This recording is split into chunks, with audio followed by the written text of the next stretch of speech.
নমস্কাৰ বন্ধু বান্ধৱীসকল, বৰ্ডছ এক্সামৰ এটা নতুন ভিডিঅ'ত আপোনালোকক স্বাগত জনাইছোঁ। আজি আমি সলভ কৰিম মেথমেটিক্স ক্লাছ 10 এক্সাৰচাইজ 1.2 পৰা number 4। If HCF 657306 equals to 9, then find LCM of 306657. তো আমাৰ এটা ফৰ্মুলা আছিল, সেইটো আছিল HCF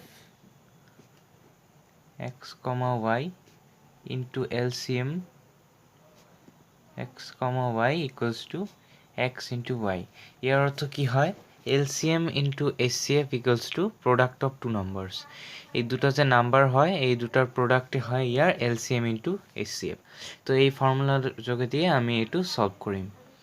তো আমাৰ ইয়াতে কি আছে? LCM কিমান, HCF দিয়া আছে, আমাৰ HCF কি আছে? 9. তো 9 into আমাৰ ইয়াতে কি আছে? LCM x আছে আমাৰ ইয়াতে 306 আৰু y আছে আমাৰ ইয়াতে 657. ইয়াতে তোমালোকে দেখা x into y অৰ্থাৎ product of two numbers. এই দুটাৰ product কি হ'ব? 306 into 657 হ'ব। ঠিক আছে, তো আমি যদি ইয়াকে এনেকে লিখো LCM of 306, 657, এইটো এই পাকে আহি কি হৈ যাব? ডিভাইড হৈ যাব। 306 into 657, এইটো কি হ'ব? ডিভাইড হৈ যাব। তাৰপিছত আমি যদি এইটোক সলভ কৰোঁ, তেনেহ'লে ওপৰত এইটো ইনটু কৰিলে কি আহিব? 201042 আৰু তলত আমাৰ থাকি যাব কি? ইয়াতে আমাৰ 9 আহিব, তো তলত আমাৰ 9 থাকি যাব।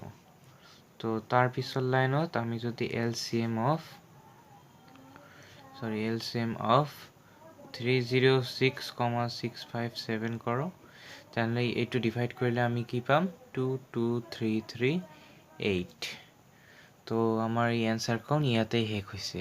এইটো তোমালোকৰ MCQত কেতিয়াবা দি দিয়ে, তোমালোকৰ একটা LCM নহ'লে তোমালোকক HCF দি দিব, তোমালোকক নাম্বাৰ ফাইণ্ড কৰিব ক'ব, মানে কিবা এটা কৰি দি দিব। তো তোমালোকৰ মনত ৰাখিব লাগিব যে LCM into HCF equals to product of two numbers, equals to product of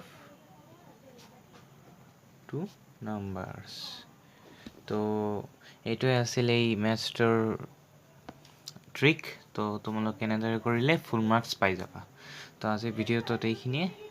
তো চেনেলটোক ছাবস্ক্ৰাইব কৰি দিবা আৰু বেল আইকনটো প্ৰেছ কৰি দিবা। ধন্যবাদ।